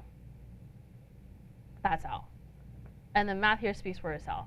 If 1,000 people is willing to give you $100 a year, you're making $100,000 a year. That is not, that is no chump change, right? So how do you build 1,000 true fans? By providing content and connection and information and inspiration and the walking human hug, or your version of the walking human hug, right? For your audience. Amanda Palmer and her patron platform is something to look at. I won't go into since we don't have time. But in short, find your tribe. Figure out who loves what you do. You don't have to win the Pulitzer Prize for photojournalism. Like, that is a once in a million thing. Lastly, figure out what you're building a business on. Are you building a business on your brand? Are you building a business on price? If you're competing on price, you will always be racing to the bottom. Yeah. I will always, if I am shopping for price, then I'm going to always look for the thing that is the cheapest. That's a race to the bottom and you'll never win. Because in order to make that $100,000, then I'm suddenly looking at getting 2,000 true fans. Because I just slashed my prices in half. Because Joe there is willing to do it for $75, right? It's not a way to live, and it's not a way to build a business. Or are you building your brand on relationships? And I present you Exhibit A. So I think that is it for me, and I'll give this back to Bobbi. Okay. Thank you, Charlie. Wow. I got to say that I just learned more stuff. That was really great. Okay. So back to the boring stuff. Okay, so I have a bunch of stuff that, a lot of the stuff that I'm going to tell you now is stuff that's absolutely necessary to know, but as Charlie has mentioned several times, and I have too, this is just like the basic stuff. You've got to go do a little bit more work. So now we got to talk about licensing and copyright. Oh, I need to get back into the slideshow here. Okay, so when we talk about copyright, okay, so we have, these are what I call the copyright commandments. You can read all this over, you can look at it later. This is basically just going to give you the general idea. But here's the bottom line. This is what you really need to know. When you click that shutter and you have affixed the image to the sensor, to your digital file, you own the copyright to that for your lifetime plus 75 years. Okay, that's the way it works. In fact, I'm going to go on to the next. Wait, do I have that? No. Yep. No, I'm going to go back to that. Okay, so you own that for your lifetime, so your heirs have the right to control your photographs for 75 years after your death. Okay, and then it becomes public domain. The only time that you do, sorry? Oh, did I say 75? It is 70. Sorry. So you own it. You don't have to do anything to own the copyright. In the United States, you own the copyright once that happens. However, all that means is that it doesn't mean much. Okay, it means a lot, but the truth is that if you ever have any problem with anything, if you don't have it registered with the Copyright Office, then you can collect actual damages. So for example, let's say that I photographed for a magazine, and I have given them my terms and conditions that say you can use it for this amount of time. And then a year goes by, and one of my friends calls me up and says, oh, I just saw that picture that you did last year. It's in the magazine again. It's like, okay, well, that means that they used it without my permission, and I can contact the magazine and I can say, well, if you were to pay me for that, the rate would have been this. Okay, this is how much money that it cost. So and you send them a letter and you say this is federal violation, and so please send me the check. Okay, and that's what you can get. Okay, if they did that repeatedly, okay, and then you can still only collect actual damages. If you register with the Copyright Office, okay, which is, I'm going to show you the slide in a second. If you register with the Copyright Office, then your work is protected and you are then able to go after statutory damages plus legal expenses. Now, it's a federal law, okay, so that means you've got to go to federal court. So if somebody violates, in other words, if they have imitated your picture, if they've used it without your permission, all of that kind of stuff, it's a federal violation. That means they have to hire a lawyer to go to federal court. So your infringer is already going to cost them a lot of money. Okay, but if you have it registered, then you can follow through on that. Now you can register published and unpublished. I'll talk about that in a second. You can't copy somebody else's photograph. A painter can't take your photograph and make a painting out of it. It's all of those things are infringements. There's a thing called fair market value, or fair usage, I should say. So, and you hear people who, you know, you can do not sarcasm, you can do parody. That's the word I was looking for. So there's those kinds of things. So this is, you can read over all of this stuff. All this stuff is like really readily available. You have to understand that your work has value. So it's really important that you don't give it away, and also that you make sure that you don't sign what we call work for hire. Okay, you say no to work for hire. So if you work for a company as a photographer, they own the copyright. Okay, if you're a freelance photographer and you do a job for a company, they don't own it, you own it. Okay, because that's you're a self-employed contractor. Okay, this came up years ago. There was a photographer. He was a photographer for a company, and there was an actual mid-air collision in Southern California, and he happened to see it, and he photographed it. And he made a lot of money on that photograph, and the company was trying to say that, well, wait, he's our photographer, we own the copyright, we should have made the money on that. But the truth is, it went to court, and the court said, well, his job as a photographer is to photograph these things. His job as a photographer for your company was not to photograph mid-air collisions. So therefore, he owns the copyright to that photograph. So there's lots of little parameters in here, but this is what's important. You want to register, you only can register online now. The cost is $55. They have just changed the law this year. You used to be able to register pretty well unlimited, and now it's limited to $750 for published or unpublished. So as soon as you make photographs, you can register them online before they're published. Not a bad idea to do that. If you register them after they're published, you're still protected, but it's better to do it sooner than later. Okay, you can collect statutory and legal fees, and you can only collect actual damages if you're not registered. Can you hold on until the end, because I got to get through stuff. They're going to cut us off, and I'll answer questions at the end. I'm sorry, because I want to get through this. Okay, so licensing.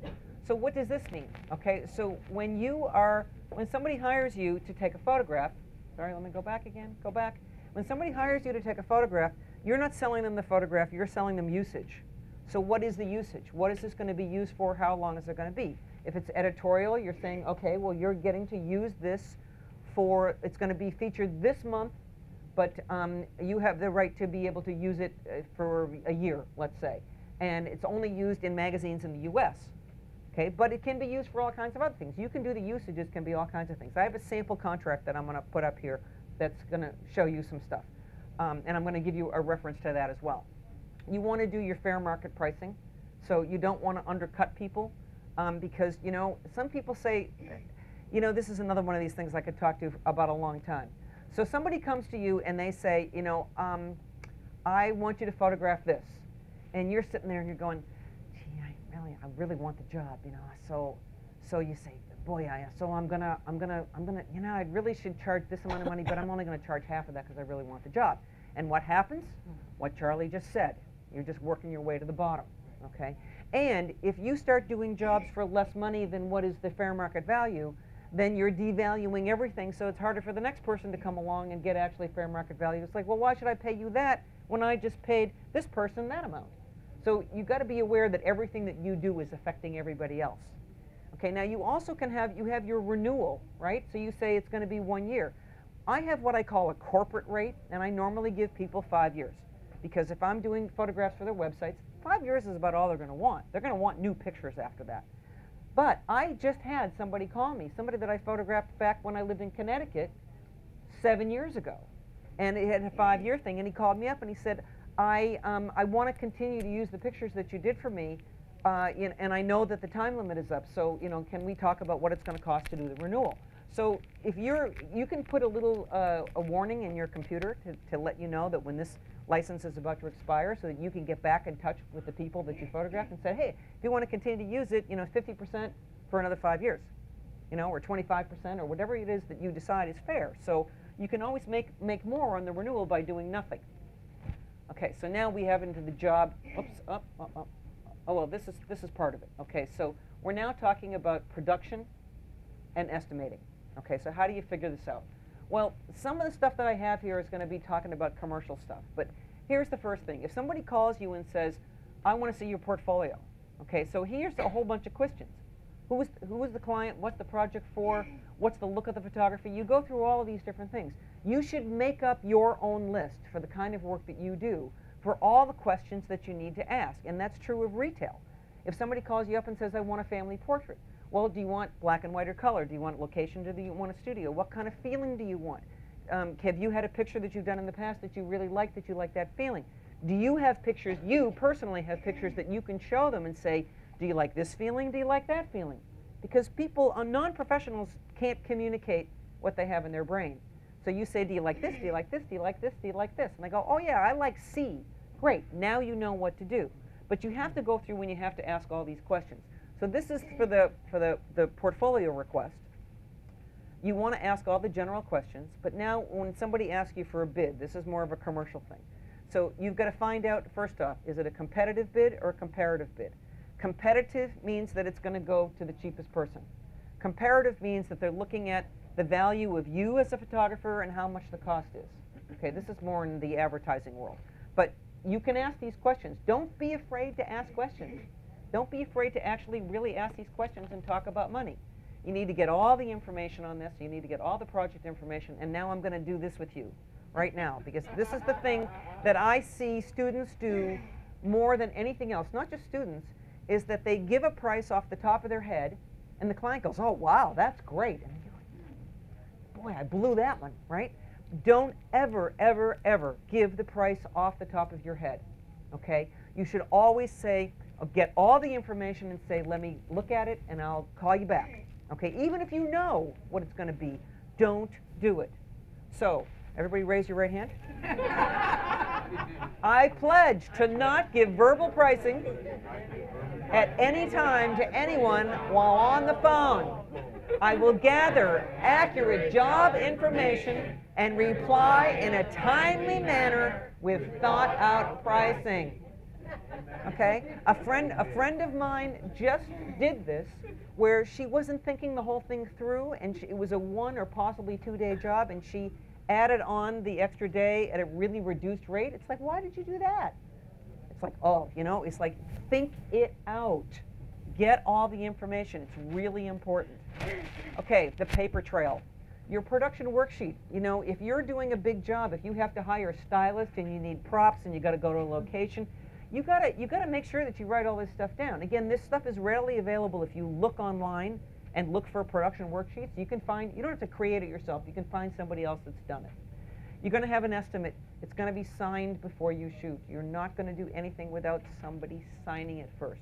You're going to have very clear terms and conditions. The terms and conditions, again, you can find them online. They'll go through all kinds of stuff.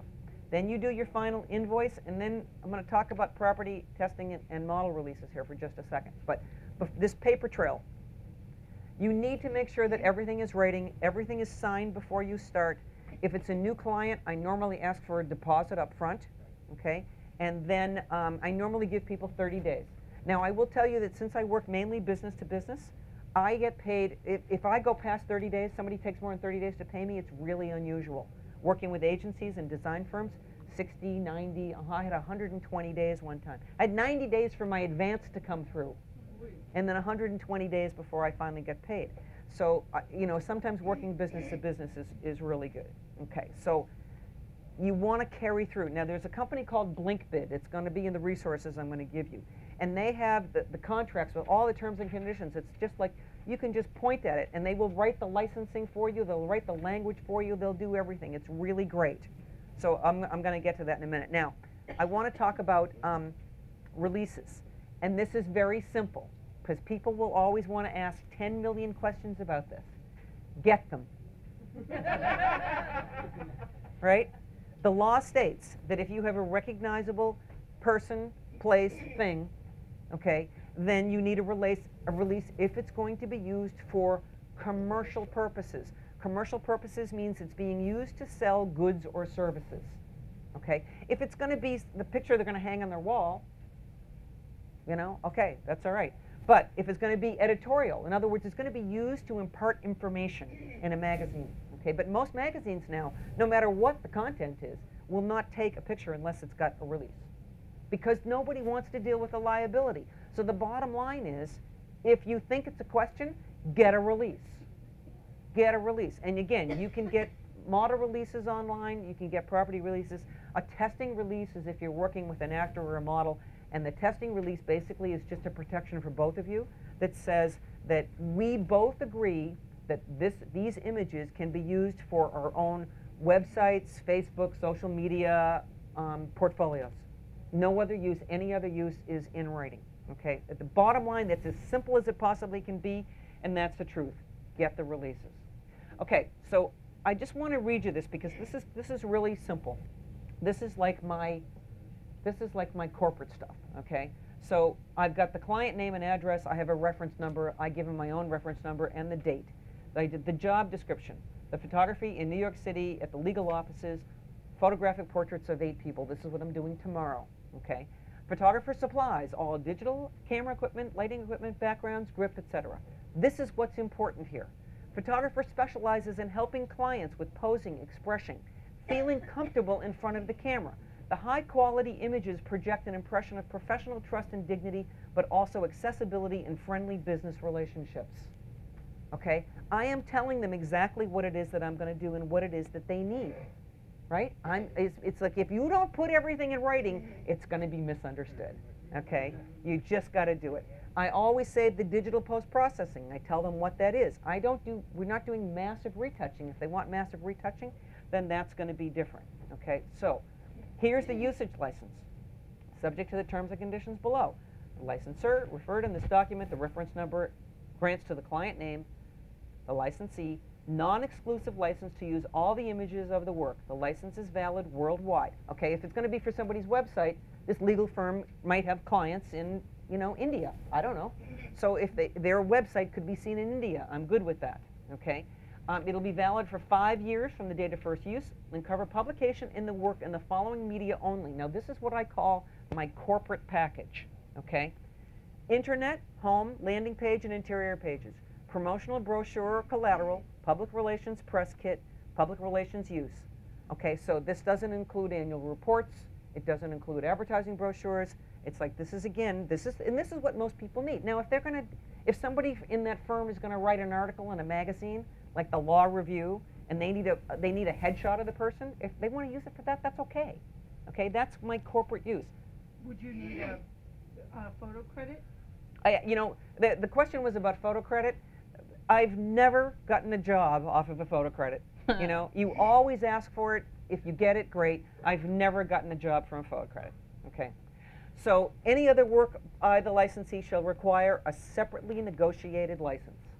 Okay. And then there's the 30 days and late fee and all of that stuff. So it's important that you write all that down. Okay. Now this is something that's important that you guys want. These are support organizations. Okay. This is really important. The photographer organizations, APA, ASMP, PPA, those are all photographer organizations that have massive amounts of help for you. Okay? WPPI is a conference, that's the Wedding and Portrait Photographers International. Now, this is something that is free. SBA, the Small Business Administration, and SCORE, the Service Corps of Retired Executives, the National Association of Self-Employed, this is all free. You can go to these people, and they have reams of information, and they will sit down with you, and they will help you devise business plans, marketing plans.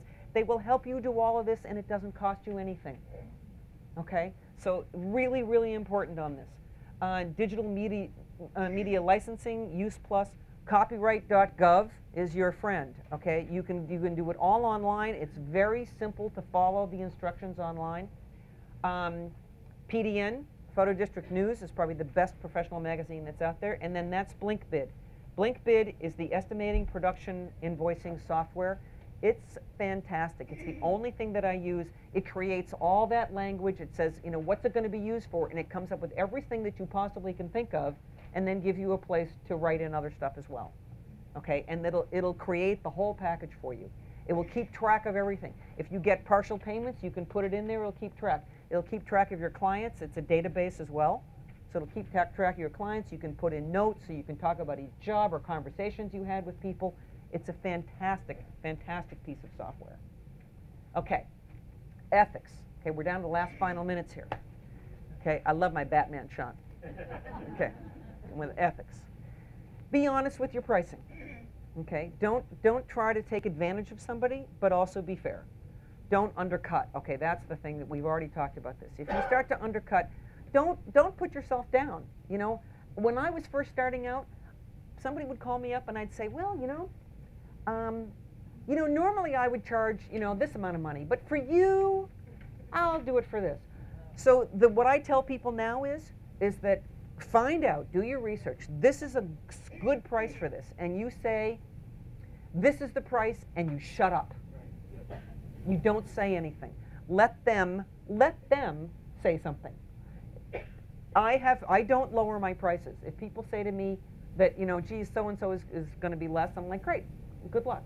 Uncle Harry's got a camera. He's got a really good camera. He can come and do our headshots. And I'm like, okay, that's great. If you call me back and let me know if you have a problem, and I'll come and help you out if Uncle Harry doesn't come through. And they do, okay? But it also keeps my reputation up there, right? That I'm not going to, if somebody wants to pay less money, I give them less.